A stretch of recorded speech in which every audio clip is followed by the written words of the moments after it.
সোজা রাস্তা। ছোট্ট এক কথা 1 মিনিটে বলে, একদিন ওমর রাদিয়াল্লাহু তাআলা আনহু একদিন ফজরের নামাজে যাইতে পারেননি, ফজরের সালাতে যাইতে পারেননি, ঘুমায় গেছেন। ঘুম থেকে উঠতে দেরি হয়েছে। সকালবেলা রসুলের দরবারে গিয়ে কান্না শুরু করছে, ইয়া রাসূলুল্লাহ, আমি শেষ, ওমর তো হালাক, ধ্বংস হয়েছে, আজকে নামাজে আসতে পারিনি। এই যে কান্না, সব সম্পত্তি আল্লাহর রাস্তায় দান, সারা জিন্দেগি আল্লাহর রাস্তায় ওয়াকফ, সব কিছু করবেন, কানতে কানতে কানতে কানতে পরিশান। রসুল বলেন, ওমর কান্দিস না। এইভাবে সারাদিন কানতে কানতে কানতে কানতে রাত্র হয়ে গেছে। আমার একদিনের ফজরের নামাজ কাজা হয়ে গেছে। রসুল বললেন, আল্লাহ তোমাকে ধরবে না, আল্লাহ তোমাকে মাফ করে দিবে। আর তুমি আজকে যা দান খয়রাত করছো, আল্লাহ রসুলে তোমাকে মাফ করে দিবে। পরের দিন হযরত ওমর তো ঘুমে, ফজরের 1 ঘন্টা আগে ওমর দেখেন কে এসে ডাকতেছে দরজায়, ওমর ওঠো। ওমর কয়, কে তুমি? ফজরের সময় আমারে ডাকো? কেউ তো আমার ডাকে না, উঠো নামাজ পড়ো। কয়, কে? কয়, আমি শয়তান। কয়, শয়তান আমারে ডাকো কেন? কয়, ভাই তাড়াতাড়ি পায়ে ধরে উঠে নামাজটা পড়ে নেই। কালকে নামাজ না পড়াইয়া যে ভুলটা করছি, 1 ওয়াক্ত নামাজ গেছে আর কোটি কোটি বছরের সব লেখা আল্লাহ দিছে। আল্লাহু আকবার। আমি এই ভুল করতে চাই না, তাড়াতাড়ি উঠে নামাজটা পড়ে নেই। এজন্য আমরা ভালো মানুষ হয়ে যাই, শয়তান আমাদের পাড়া দিবে। পারবো তো ইনশাআল্লাহ? সবাই বলেন ইনশাআল্লাহ। আমার মুসলমান বন্ধুগণ, গভীর মনোযোগ। তারিখে ইবনে জারির তাবারিতে লিখে, দুররে মনসুরে লিখে, তাবরানী শরীফের একটা রওয়ায়াত, এই দুনিয়ার জমিনে অনেক বড় বড় পয়গম্বরদের কথা আল্লাহ যেইভাবে কোরআনে নাম সহ উল্লেখ করেছেন, এইভাবে পয়গম্বর ছাড়া যেই কয়জন মনীষীর নাম আল্লাহ কোরআনে এনেছেন, এর মধ্যে একজনের নাম হাকিম লোকমান। নাম শুনেছেন? কথা বলেন না কেন? হাকিম লোকমান একদিন তার সন্তানদেরকে নিয়ে বসলেন। তিনি সন্তানদেরকে উপদেশ দিতেন, সন্তানদের সঙ্গে আল্লাহর পরিচয় করিয়ে দিতেন, আল্লাহর পরিচয় সন্তানদের কাছে তুলে ধরতেন। মনোযোগ দিয়ে কথাগুলো শুনেন আমার বন্ধুগণ, দিল দিয়ে কথাগুলো শোনো। হাকিম লোকমান একদিন সন্তানদেরকে নিয়ে পরামর্শ করতেছেন আর উপদেশ দিচ্ছেন, বাবা চলার পথে এই পথে চলবা, শিরিক করবা না, অন্যায় করবা না, আল্লাহকে চিনবা, হালাল পথে চলবা, অন্যায় করবা না। হাকিম লোকমানের এক ছেলে দাঁড়িয়ে গেছে আর বলছে, আব্বা জান, তুমি আমাকে তো আমলের কথা বলতেছো, সবগুলো আমার দ্বারা সম্ভব না, আমি কিছু আমল করব, ঠিক আছে, কিন্তু আব্বা জান আপনি আমাকে কিছু টাকা দেন, আপনি আমাকে টাকা দেন, আমি টাকা দিয়ে বিজনেস করব হালাল পথে। হাকিম লোকমান বললেন, বাবা আমার কাছে তো টাকা নাই, তোমাকে আমি টাকা দিতে পারবো না। লোকমান হাকিমের ছেলে বলে, আব্বা জান আমি বিজনেস ছাড়া কিছুই করব না, তুমি আমাকে টাকা যেভাবে পারো ম্যানেজ করে দাও। লোকমান হাকিম বললেন, বাবা তাহলে শোনো, আমার এক বন্ধু আছে, এখান থেকে অনেক দূরে তার বাড়ি, আমাদের বাড়ি থেকে বের হলে সামনে গেলে বিশাল বড় মরুভূমি, মরুভূমির পরে বিশাল বড় জনপদ এলাকা, মানুষ বসবাস করে, এরপরে আরো দূর যাওয়ার পরে বিশাল বড় সাগর, ওই সাগরের পারে আমার এক বন্ধু বসবাস করে। সে আমার কাছ থেকে কেউ বলেছেন 3000, কেউ বলেছেন 4000 দিনার অথবা দিরহাম আমার কাছ থেকে নিয়েছে, টাকা নিয়েছিল, ঋণ নিয়েছিল, ঋণ দেয় না। তুমি যদি তার কাছ থেকে টাকাগুলো আনতে পারো, ওই টাকাগুলা দিয়ে তুমি বিজনেস করে খাইবা। কিন্তু বাবা আমি তো টেনশনে আছি, তোমাকে কেমনে পাঠাই? কেন আব্বাজান কি হয়েছে, কেন আমাকে পাঠাই?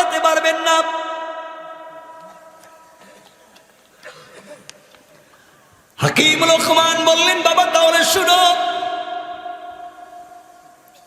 আমার দিলে ভয় হচ্ছে, তুমি যদি এখন ঘর থেকে বের হয়ে টাকা আনার জন্য যাও, রাস্তায় কয়েকটা জায়গায় নির্ঘাত তুমি বিপদের সম্মুখীন হবা। বাবা কি ধরনের বিপদ হতে পারে?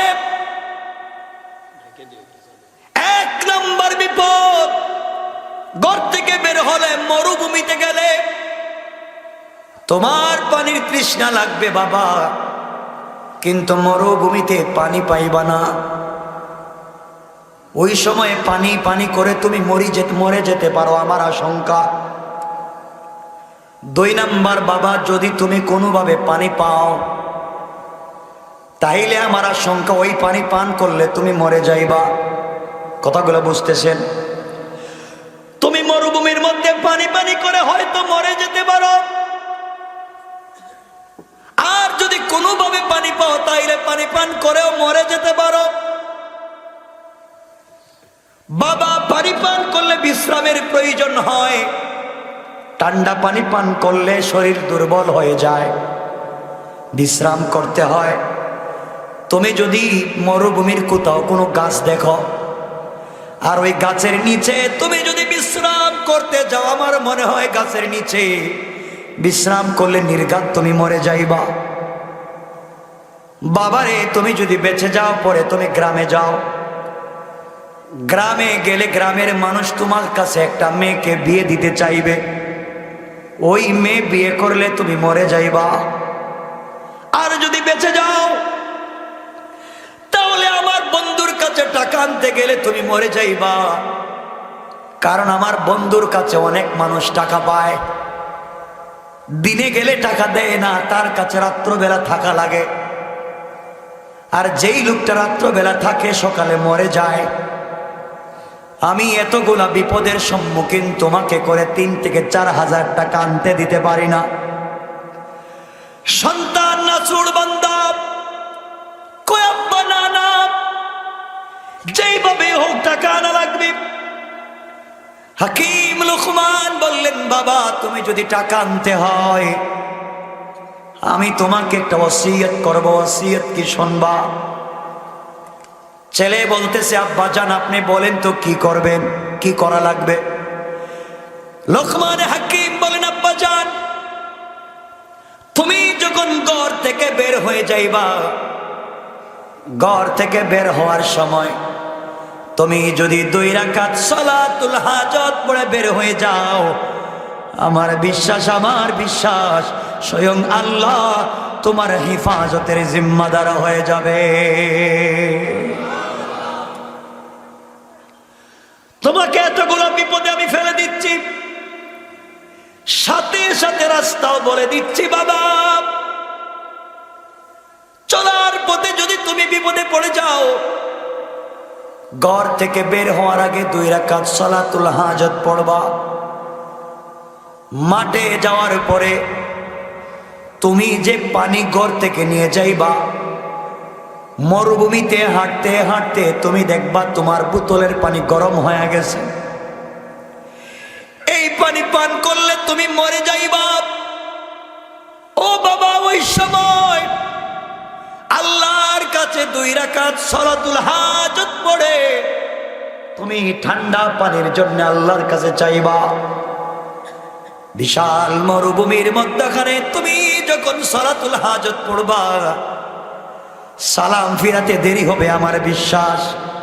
ডান দিকে ফিরাইয়া দেখবা মরুভূমির এক কর্নারে বিশাল বড় একটা জঙ্গল দেখা যায়। হঠাৎ করে দেখবা জঙ্গল আগে ছিল না, এখন চলে আসছে।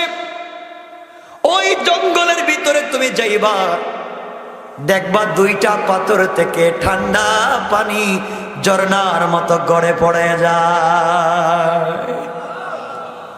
ওই জায়গায় গিয়ে তুমি তোমার মন ভরে পানি পান করবা, এরপরে বোতলে পানি ভরবা, শুকরিয়া আদায় করে 2 রাকাত সালাতুল হাজত পড়বা।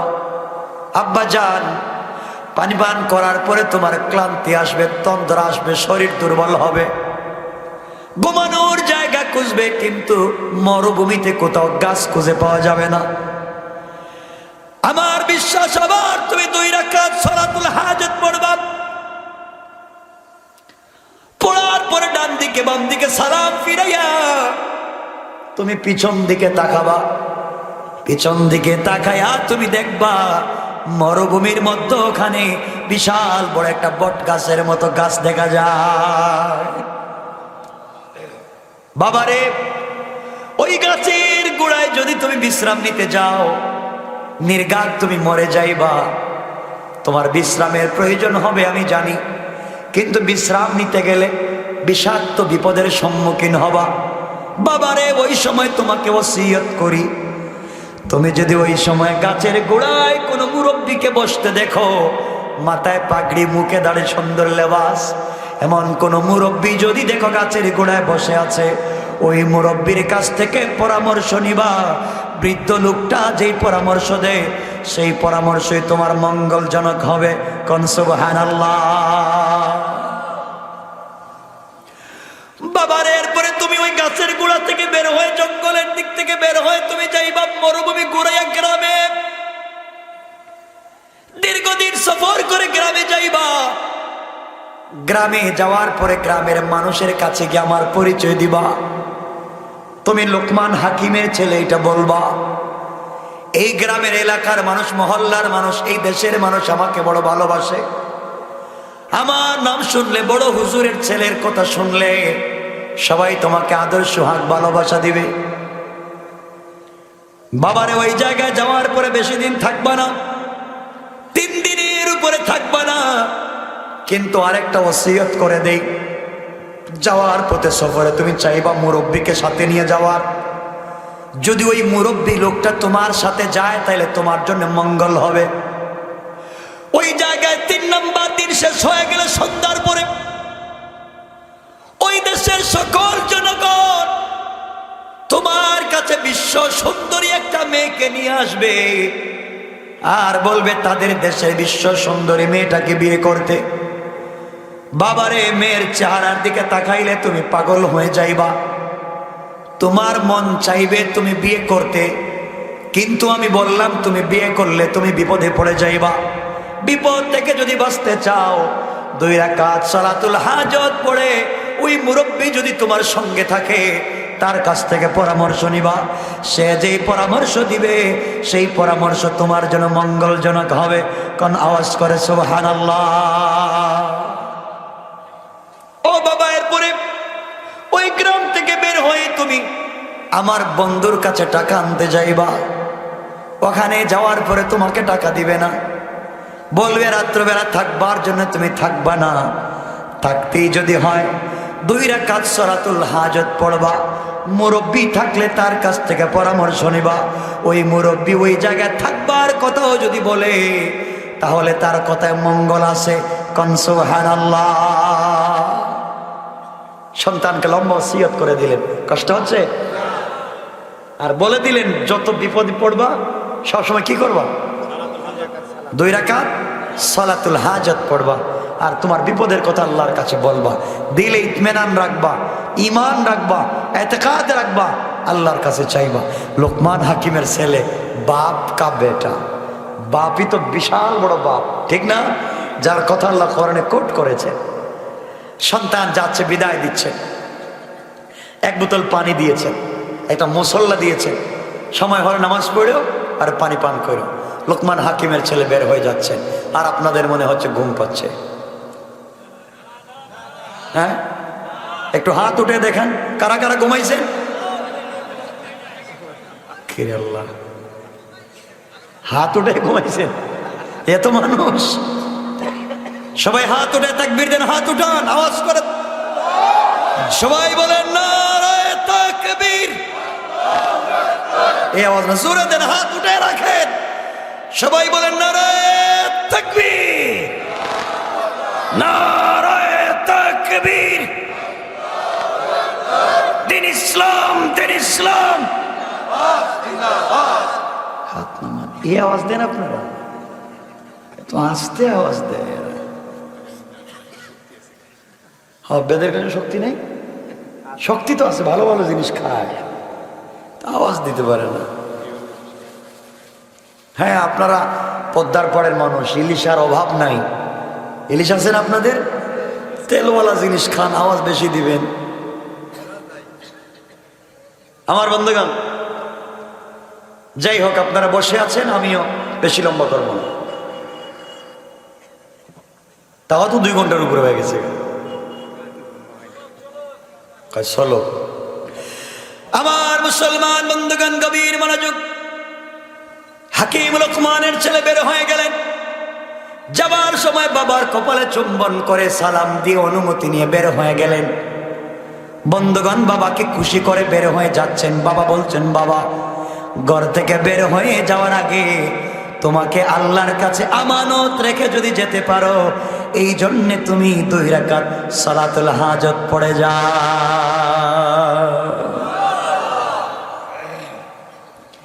2 রাকাত নামাজ পড়ে বের হয়ে গেলেন। ঘর থেকে বের হয়ে বিশাল মরুভূমি চলতে লাগলেন। দীর্ঘ পথ চলতে চলতে মরুভূমির ধুধু বালিগুলা গরম হয়ে আছে। গরমে শরীর থেকে ঘাম ঝরতে ঝরতে ঝরতে ঝরতে তৃষ্ণা লেগে গেছে। বাবা বলছিলেন তৃষ্ণা লাগবে। নিজের বোতলের পানিতে হাত দিয়া দেখেন বোতলের পানি আগুনের মতো গরম। চিন্তা করলেন বোতলের পানিও পান করা যাবে না, আমি তো মরে যাব, এখন কি করব? হঠাৎ করে বাবার ওসিয়তের কথা মনে পড়েছে। কষ্ট করে 2 রাকাত সালাতুল হাজত পড়লেন। বিশাল মরুভূমির মধ্যখানে চোখের পানি ছেড়ে কান্না করে বলেন, আল্লাহ তাআলা, আমি বিপদে। তুমি বলেছ কেউ যদি বিপদে পড়ে তোমার কাছে সালাতুল হাজত পড়ে চায়, আল্লাহ তাআলা সালাম ফিরাবার আগে তুমি সাহায্য নাজিল করো। আয় আল্লাহ, আমি পানি নাই, মরে যাই, পানির ব্যবস্থা করে দাও। এইভাবে কান্না করে সালাতুল হাজত পড়ে সালাম ফিরাইয়া ডান দিকে তাকাইয়া দেখে এতক্ষণ যেই মরুভূমি দুধু ছিল, এই মরুভূমির মধ্যখানে দেখা যায় বিশাল বড় এক জঙ্গল। সুবহানাল্লাহ নাই? আরো জোরে পড়েন সুবহানাল্লাহ। আওয়াজ ছোট হইলে আমি রাইকা দিব। খিচুড়ি খাওয়াইছেন দিনে? আচ্ছা, বাসায় গিয়ে তো খাইবেন খিচুড়ি। এখানে আছে? ওরে আল্লাহ, এখানে খিচুড়ি আছে 5 ডেক। বিকে সকালে কয় ডেক খাওয়াইছেন? 4 ডেক। এবার 5 ডেক, আগামীতে 15 ডেক করবেন। কোন ইনশাআল্লাহ? সবাই বলেন ইনশাআল্লাহ। প্রোগ্রামে তো আসতে পারতাম না, এই যে ভাইয়ের মহব্বত আমার জাহাঙ্গীর ভাই, যে লোকটা বৈশা থাকে গিয়ে রুমে। আর এই যে হুজুর তো মুরব্বী মানুষ, আমি আসছি বাবা, এখন কি করবো খো। আমি ডায়েরিতে দেখি একদিনও নাই, পুরো বছরে নাই, আমি আসছি, তোমার ভালো লাগলে যাইবা, নাইলে আমার বাইর করে দেবো। চিন্তা করেন তো, এই মানুষটা আমার বাবার বয়সের চাইতে বেশি, আমি কেমনি বাইর করবো? কইলাম, হুজুর আপনি কষ্ট করার দরকার নেই, আমি যাব। যাক আমার বন্ধুগণ, নামাজ পড়লেন, দেখেন বিশাল বড় জঙ্গল, ঢুকে গেছে। জঙ্গলের ভিতরে ঢুকে দেখেন বাবা বলছিলেন 2টা পাথরের ঘর্ষণ থেকে সুন্দর করে ঝর্ণার মতো পানি পড়ে। তিনি গিয়ে দেখেন ঠান্ডা পানি গড়াইয়া পড়ে যায়। ইচ্ছা মতো পানি পান করলেন। সফরের জন্য বোতলে পানি ভরলেন। 2 রাকাত শুকরিয়া সালাতুল হাজত পড়লেন। আবার আল্লাহ, চাইলাম তুমি দিলা। জঙ্গল থেকে বের হয়ে এসে দেখেন জঙ্গল নাই, আবার মরুভূমি। কিছুক্ষণ হাঁটার পরে ঠান্ডা পানি পান করেছেন, ক্লান্তি এসেছে, এখন তো ঘুমের দরকার, বিশ্রামের দরকার। মরুভূমির মধ্যখানে কোনো গাছ নাই, শুধু বালি আর বালি।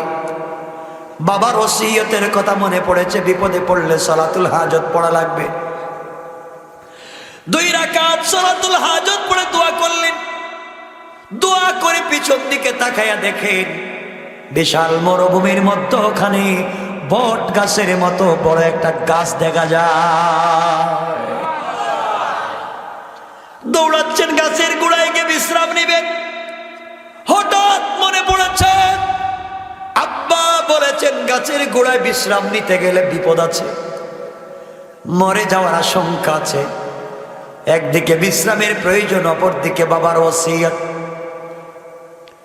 গাছের গোড়ায় না গিয়া ঘুরে যাচ্ছেন, যদি মরে যাই হঠাৎ করে গাছের গোড়ার থেকে আওয়াজ এসছে, যুবক যাইও না।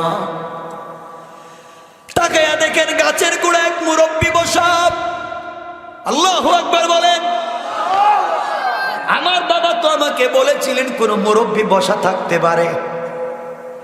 জিজ্ঞেস করেন আঙ্কেল এখানে আপনি কি করেন? কিছু করি না।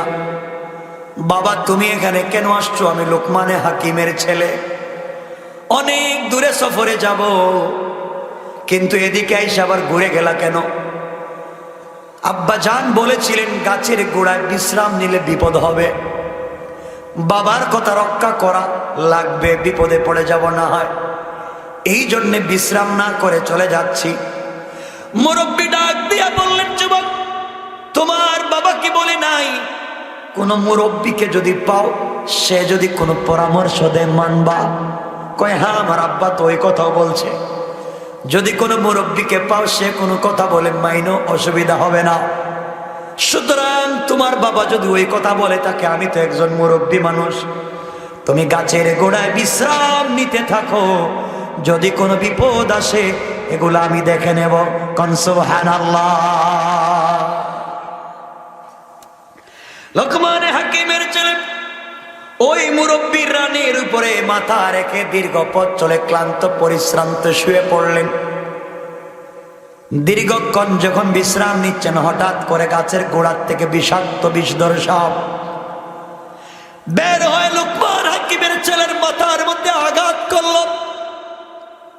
বিষ দিয়ে পুরো বডিকে কালো করে দিয়েছে।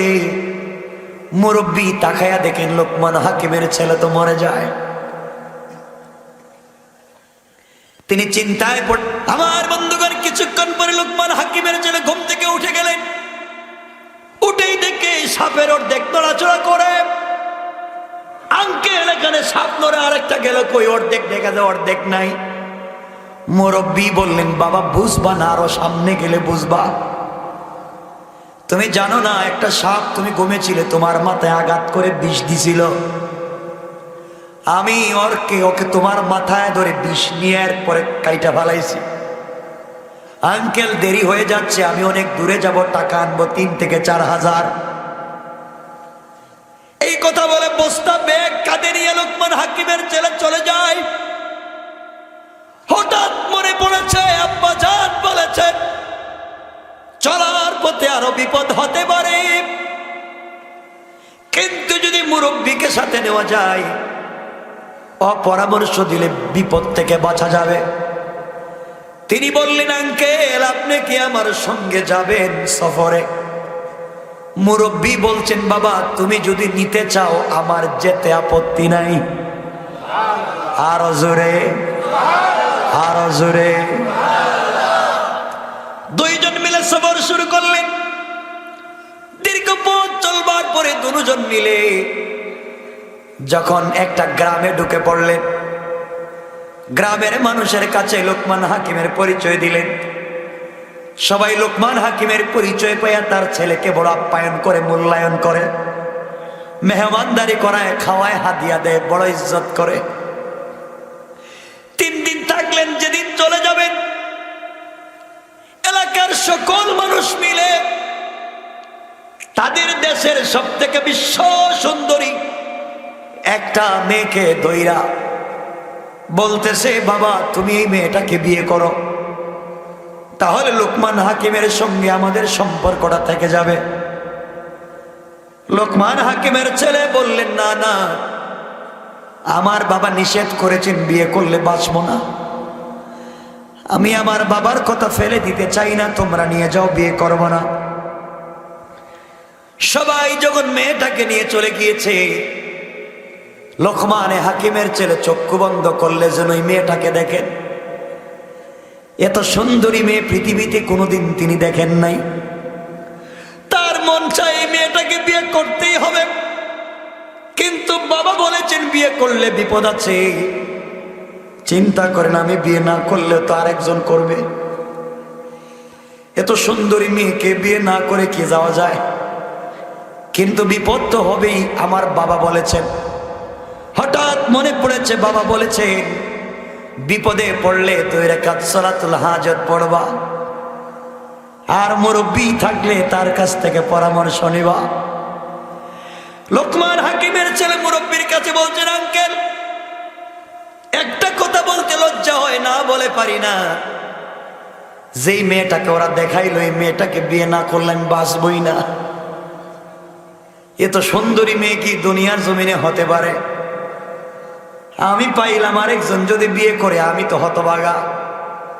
কিন্তু বাবা বলেছেন বিয়ে করলে বিপদ আছে, বাবার কথাও রাখতে হবে, আর মেয়েটাকেও আমার বিয়ে করা লাগবে। এখন আমি কি করব? মুরব্বি বললেন, তোমার বাবা কিছু বলে নাই, বলেছে বিপদের সম্মুখীন হলে 2 রাকাত সালাতুল হাজত পড়তে, আর আপনি থাকলে আপনার কাছ থেকে পরামর্শ নিতে। আমি 2 রাকাত সালাতুল হাজত পড়বো, আপনি বলেন কি করব? মুরব্বি বলে, তোমার কি মন চায় বিয়ে করতে? না করলে কি অসুবিধা? অবশ্যই অসুবিধা। এমন সুন্দরী মেয়েকে রেখে যাইতে মন চায় না। মুরব্বি বললেন, বাবা তুমি বিয়ে করো, কিছু যদি হয়ে যায় আমি দেখে নেব। সুবহানাল্লাহ জোরে। রাত্রবেলা লোকমান হাকিমের ছেলে বললেন, এলাকার মানুষকে বললেন আমি বিয়েতে রাজি। বিয়ে হয়ে গেল। সংক্ষেপ করে বলি, 2 রাকাত সালাতুল হাজত পড়লেন। মুরব্বি বলছেন যা হয় তিনি দেখবেন।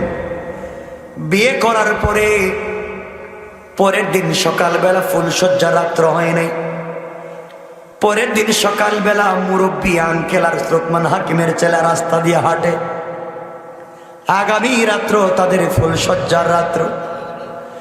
রাস্তা দিয়ে যখন হেঁটে যায়, এলাকার যুবকেরা লোকমান হাকিমের ছেলের দিকে আঙ্গুল দিয়া দেখায়, এই যে ছেলে।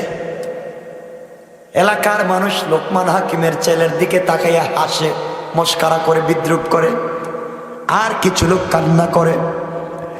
লোকমান হাকিম বললেন, কি রে, আমি তো তোমাদের দুলাভাই। লোকমান হাকিমের ছেলে বললেন, আমি তোমাদের দুলাভাই, তোমরা আমার দিকে তাকাইয়া হাসো কেন, কান্দো কেন? ব্যাপারটা বুঝি না। সবাই ডেকে ডেকে বলছে, লোকমানে হাকিম কত বড় পরহেজগার, শিক্ষিত মানুষ, কত বড় হেকমতওয়ালা, তার ঘরে যে এত বড় আহাম্মক জন্ম নিছে আমরা জানি না। যুবক রে, তুই যে বিয়ে করলে আমরা এই জন্যে মস্কারা করি আর কান্দি, তুই তো আজকে রাত্রে মইরা যাবি। লোকমান হাকিমের ছেলে বলেন, মানে কি বিয়ে করলে কি মানুষ মইরা যায়? কই তুই জানিস না এই মেয়েটার তোমার আগে আর 10 জায়গায় বিয়ে হয়েছে। কয় জায়গায়? সবাই বলেন। তোমার আগে আর 10 বার বিয়ে হয়েছে। যেই যুবকের সঙ্গে এই মেয়েটার বিয়ে হয়েছে, ফুলসজ্জা রাত্রে, বাসর রাত্রে যাওয়ার পরে সকালবেলা তার লাশ আসে, বাঁচে না। এইভাবে 10 জন বিয়ে করছে, 10 জন মারা গেছে। এবার তুমি 11 নম্বর চিন্তা করলাম, তোমার শেষবার দেখি, কালকে তো মইরা যাইবা।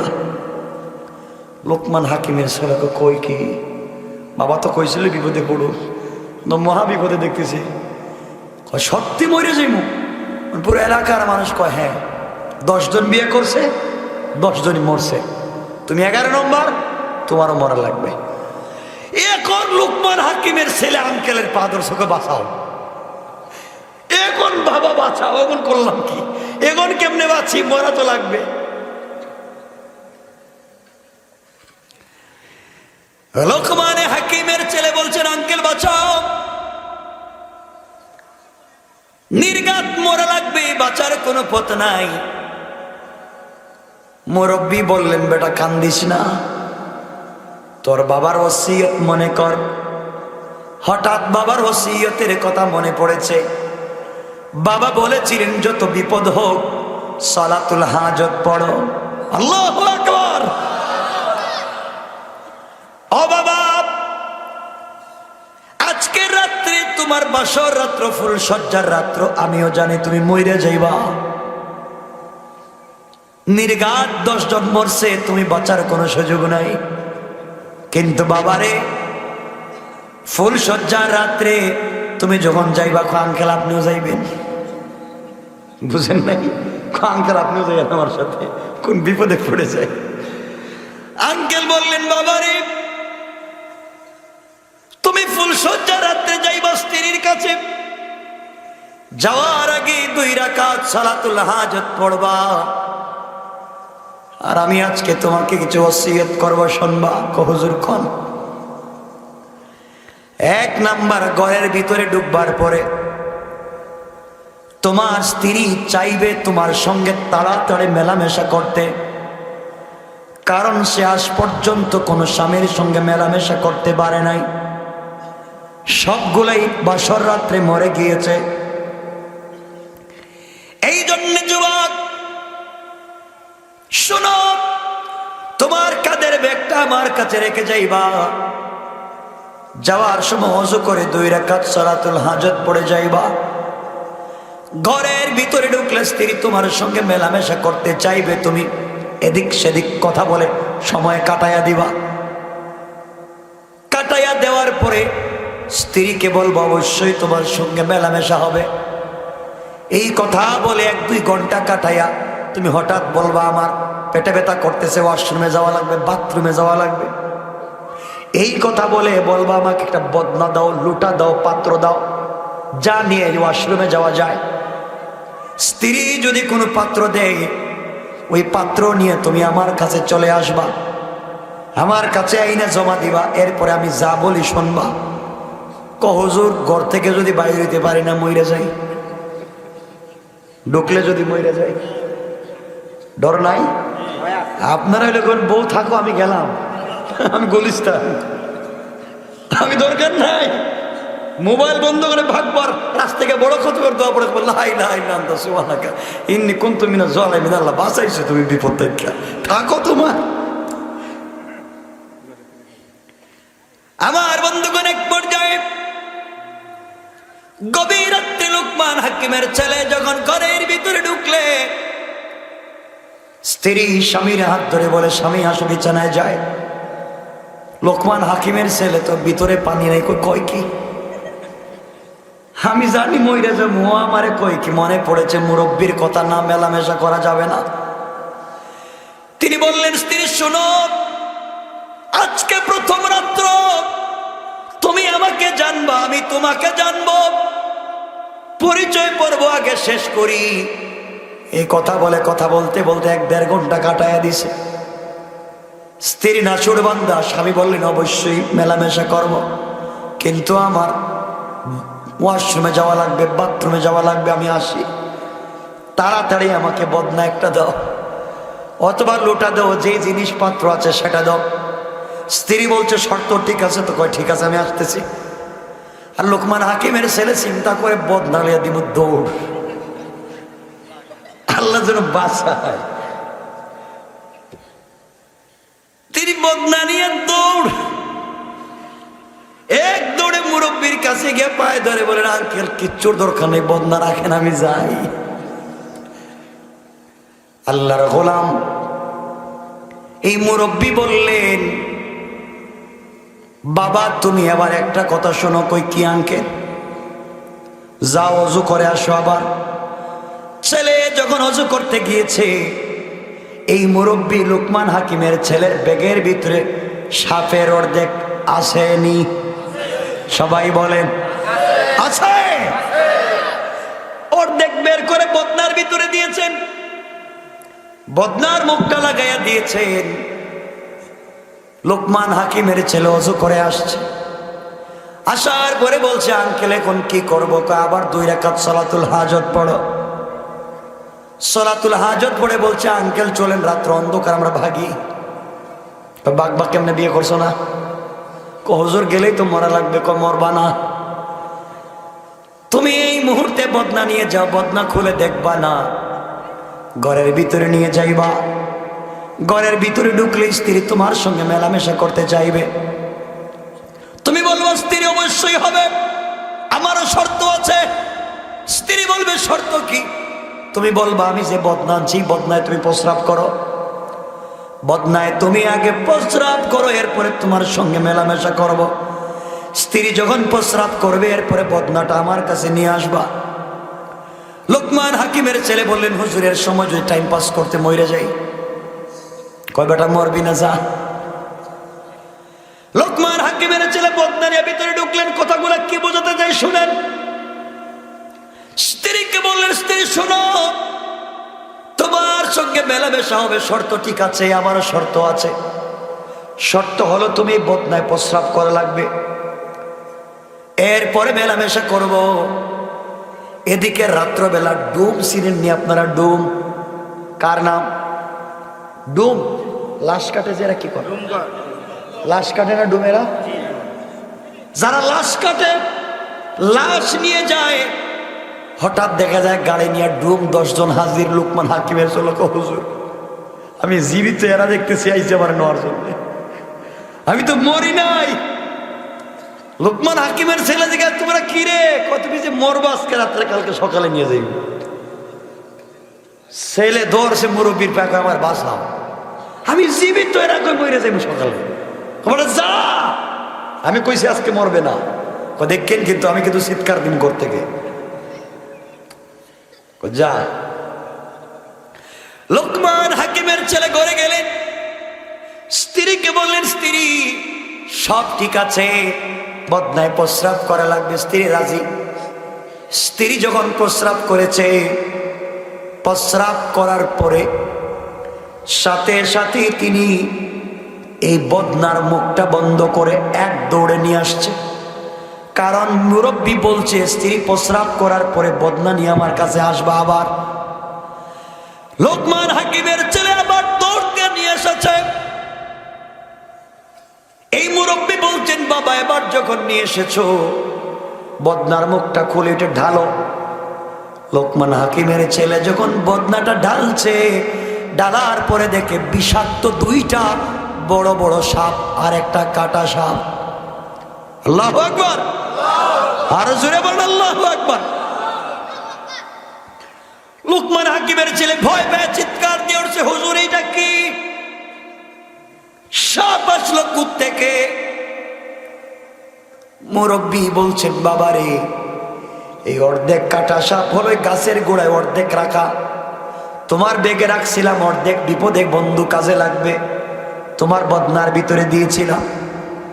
জানতাম কেন তার 10 জন স্বামী মারা গিয়েছে, কারণ ওই মহিলার পেটে 2টা সাপ ছিল, বিষাক্ত 2টা সাপ ছিল। মেলামেশা করতে গেলেই স্বামীদেরকে দংশন করে মেরে ফেলত।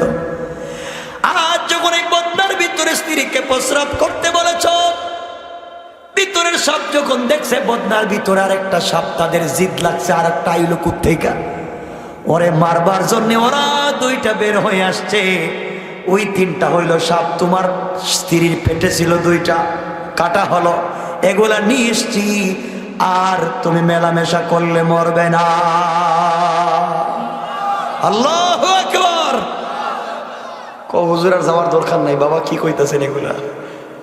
এখন যাও। লোকমান হাকিমের ছেলেকে আবার বললেন বাবা নামাজ পড়ো।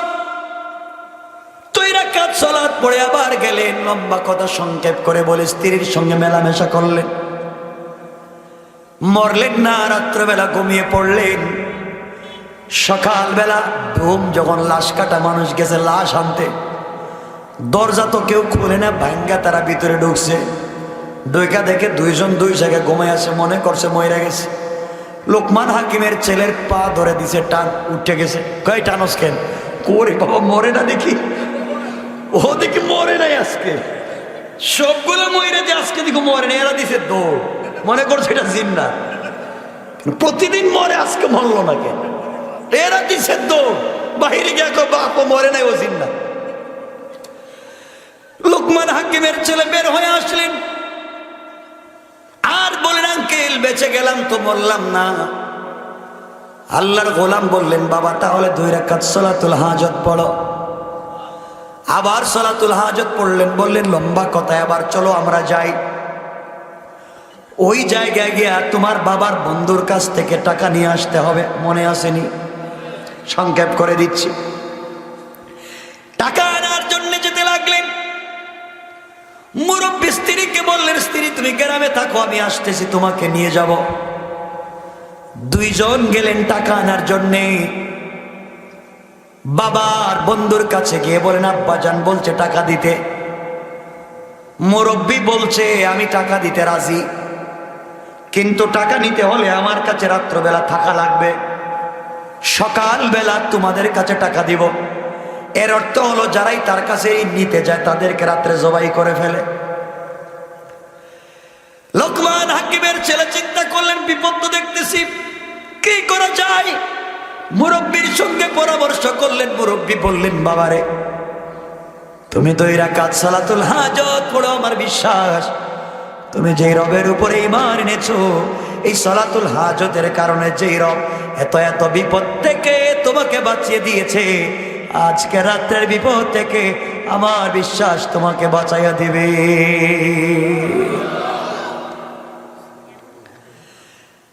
দুইজন সালাত, ওই যুবক সালাতুল হাজত পড়ল। রাত্রবেলা ঘুমাইতে গিয়েছে। এই মুরব্বীকে, লোকমান হাকিমের ছেলেকে, লোকমান হাকিমের বন্ধু দেখা যায় সাগরের মধ্যখানে বাড়ি বানাইছে, 2 তলা বাড়ি। নিচতলায় তাদের দুইজনকে থাকতে দিয়েছে। 2 তলায় এই মুরব্বী এক রুমে থাকে, তার 2 ছেলে আরেক রুমে থাকে। আর রাত্রবেলা সাগরের জল উচ্ছ্বাস যখন উঠে যায়, নিচতলা ডুবে যায়, দরজা বন্ধ থাকে, ঘরের ভিতরে মানুষ মরে যায়। ও 2 তলায় থাকে তো খবর জানে না, সকালবেলা লাশগুলাকে সাগরে ভাসাইয়া দেয়। এই জন্য কেউ তার কাছে টাকা নিতে আসে না ভয়ে। রাত্র যখন গভীর হয়ে গেল, লোকমান হাকিমের ছেলে ঘুমিয়ে পড়েছে। মুরব্বী তাকাইয়া দেখেন গভীর রাত্রে জলোচ্ছ্বাস আসতেছে সাগর থেকে, নিচতলা ডুবাইয়া দিবে, তারা মরে যাবেন। লোকমান হাকিমের ছেলে বাচ্চাটাকে, লোকমান হাকিমের ছেলেকে মুরব্বী ঘুম থেকে উঠালেন। ঘুম থেকে উঠে গেলেন আর বললেন, বাবা কিছুক্ষণ পরে জলোচ্ছ্বাস এসে ডুবাইয়া দিবে, চলো আমরা 2 তলায় যাই। 2 তলায় গিয়া মুরব্বী ওই লোকটার ছেলের রুমে আঘাত করে বললেন, বাবা দরজা খোলো। দরজা খুলে দিয়েছে। দরজা খোলার পরে বললেন, বাবা আমরা তোমার বাবার মেহমান। লোকমান হাকিমের ছেলে, আমরা 2 জন নিচতলায় ভয় পাই, তোমার রুমে কি জায়গা দিবা? ওরা 2 ভাই বলল, আঙ্কেল আপনারা মেহমান, আপনারা আমার রুমে থাকেন, আমরা 2 ভাই যাই আপনাদের রুমে। এই বলে লোকমান হাকিমের ছেলে এবং মুরব্বী তার রুমে থাকলেন।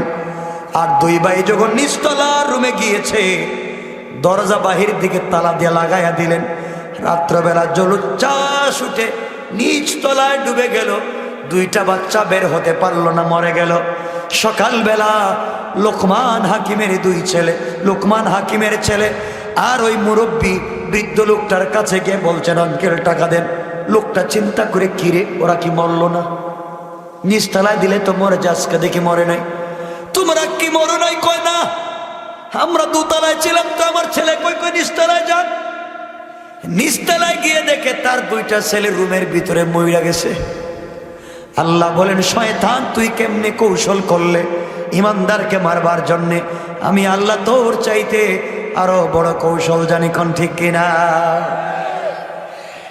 এই কথা আমার আল্লাহ কোরআনে কারীমে এইভাবে বলেন। আমার আল্লাহ বললেন, ওয়া মাকারু ওয়া মাকারাল্লাহ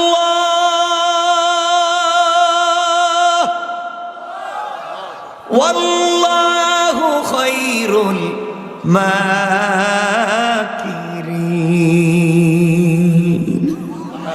তুই যে কৌশল করলে, যে কৌশলের মাধ্যমে মানুষের হক নষ্ট করে দিতে চাইলে, কেমনে পারবে? আমি আল্লাহর কৌশল তুই জানিস না। তোমাদের কৌশল আমি আল্লাহর কাছে ব্যর্থ এবং দুর্বল। আল্লাহ কোরআনে কারীমের সূরা নিসার ৭৬ নম্বর আয়াত, ডান পৃষ্ঠার প্রথম আয়াত, ডান পৃষ্ঠার প্রথম আয়াতের শেষ শব্দে আমার আল্লাহ বললেন, আমার আল্লাহ বললেন, ইন্না কাইদাশ শাইতানি কানা দাঈফা। আল্লাহ রাব্বুল ইজ্জত বলেন, বললেন, গোলামের দল, তোমরা যে কৌশল করো আমি আল্লাহর সঙ্গে, তোমাদের কৌশল আমি আল্লাহর কাছে মশা মাছির চাইতে আরো বেশি ধরে বলকন সুবহানাল্লাহ। মুরব্বী দেখছে ছেলেও খোয়াইছে, টাকা না দিয়ে তো পথ না, এরা মরে নেই, টাকা দিয়ে দিস। সুবহানাল্লাহ বললেন না? বিপদ থেকে বাঁচাইছেন কে? মাধ্যম কি? মাধ্যম সালাতুল হাজত। দুররে মনসুর আলীকে টাকা নিয়া মুরব্বী আর লোকমান হাকিমের ছেলে যখন রাস্তা দিয়ে আসতে শুরু করলেন, কিছু পথ আসার পরে মুরব্বী বলতেছেন, বাবা থামো, তোমার সঙ্গে 1 মিনিট কথা। কয় আঙ্কেল কি বলবেন বলেন? কথা হলো, তোমার সঙ্গে আমি এত লম্বা সফর করলাম, লম্বা সময় ঘুরলাম, তোমাকে এত বিপদ থেকে বাঁচালাম, তুমি টাকা পাইলে এখন তো চলে যাইবা, তুমি এক পথে আমি এক পথে, বলো তুমি কয় ভাগ নিবা, আমারে কয় ভাগ দিবা, টাকা ভাগাভাগি করো, ঠিক না? তোমাকে এত বিপদ থেকে আমি বাঁচাইছি, আমারে না দিয়ে তুমি সব টাকা নিয়ে যাইবা? আমরা লোকে দাম সব টাকা আমাদের দে। লোকমান হাকিমের ছেলে বলতেছে, আঙ্কেল আমার টাকার দরকার নাই, টাকাটা নিয়ে নেন, আমি যে বউ পাইছি এই সুন্দরী বউটা থাকলে হইল, টাকা আপনি নিয়ে নেন। মুরব্বী বললেন, বেটা তুই তো সফরই করছ টাকার জন্য, ঠিক না? তোর সফরের উদ্দেশ্য কি? টাকা না? সফরের উদ্দেশ্যই টাকা, আর মধ্যখানে বউ পাইছো তো ফাও, ফিরি না? তাইলে ফিরিটা নিতে চাস, টাকা নিতে চাস না? আঙ্কেল এই বউ কি আর ফালাইয়া যাওয়া যায়? টাকা আপনি নিয়ে নেন, দরকার নাই, বউ থাকলেই হয়। মুরব্বী বললেন, না রে বাপ, তোর এমনি বলছি, আমার টাকার দরকার নেই, তুই টাকাও নিয়ে যা, বউ নিয়ে যা। সুবহানাল্লাহ বলেন না? কিন্তু আঙ্কেল এত সময় এতদিন আমার সাথে আপনি সফর করলেন, আজও আপনার জিজ্ঞাসা করলাম না আপনার নাম কি, আপনার বাড়ি কই, খবর নিলাম না, আপনি কে? আজকে তো চলে যাবেন, পরিচয়টা দিয়ে যান না। এমন সময় মুরব্বী ডাক দিয়া বলছেন, যুবক তাহলে শোনো, আজ থেকে তোমার রাস্তা একটা, আমার রাস্তার একটা, তুমি মুহূর্তে নিরাপদে বাড়িতে যাইতে পারবা, বউ নিয়ে যাও, টাকাও নিয়ে যাও, আপত্তি নাই। আর বাড়িতে গেলে তুমি তোমার বাবার কাছে আমার সালাম দিবা, আমার পরিচয় তোমাকে দেই, আমি দুনিয়ার সাধারণ কোনো মানুষ না। আল্লাহু আকবার। আমি দুনিয়ার সাধারণ কোনো মানুষ না। তুমি ঘর থেকে বের হওয়ার সময় প্রথম দিন যেই 2 রাকাত সালাতুল হাজত পড়েছ, সালাতুল হাজত পড়লে আল্লাহ তার জিম্মাদারিতে তার গোলামকে হিফাজতের জিম্মাদার, তোমাকে হিফাজতের জিম্মাদারি আল্লাহ নিয়েছে। এই জন্য আল্লাহ 1-2 ফেরেশতা নিযুক্ত করে দেন। ও গোলাম, তুমি যে সালাতুল হাজত পড়েছ, আল্লাহ যেই ফেরেশতা দিয়েছেন জিম্মাদারির জন্য, তোমার বাবার দোয়ার ওসিলায় এই ফেরেশতাকে আল্লাহ আমাকে মানুষের সুরত ধরাইয়া দিয়েছে। সালাতুল হাজত পড়ার কারণে আল্লাহ তোমার দেহরক্ষে আমাকে বানিয়ে দিয়েছে, চলার পথে সকল বিপদ থেকে বাঁচাবার জন্যে। এই জন্যে গোলাম, আজকে তুমি চলে যাইবা বাবার কাছে, তোমাকে আজকে আমি বলে দিলাম, দুনিয়ায় চলার পথে যত বিপদে পড়ে যাও না কেন, যত সমস্যায় পড়ে যাও না কেন, 2 রাকাত সালাতুল হাজত যদি পড়তে পারো, আল্লাহ আমার মতো এইভাবে 2 থেকে 12 জন ফেরেশতা দিয়া তোমার হিফাজতের জিম্মাদার নিবে। কোন সুবহানাল্লাহ। কথা আরো লম্বা, আরো লম্বা, এখানে রেখে দিলাম, এখানে রেখে দিলাম, কারণ এই হলো সালাতুল হাজতের ফজিলত। বুঝতে পারছেন? ছোট না বড়? ছাড়বেন? সবাই পড়বেন প্রতিদিন। আরে 2 রাকাত নামাজ, প্রথম রাকাতে সূরা ফাতিহার পরে কুল ইয়া আইয়ুল কাফিরুন, দ্বিতীয় রাকাতে সূরা ফাতিহার পরে কুল হুয়াল্লাহু আহাদ। পড়বেন তো ইনশাআল্লাহ? সবাই পড়বেন তো ইনশাআল্লাহ? সকল সমস্যার সমাধান করবেন আল্লাহ। এখানে কথা থাকুক, আল্লাহ 2.5 ঘন্টার উপরে মারাই ফেলাইবেন। কথা শেষ, এখানে থাকো, এখন কেউ উঠবেন না, কিশোরী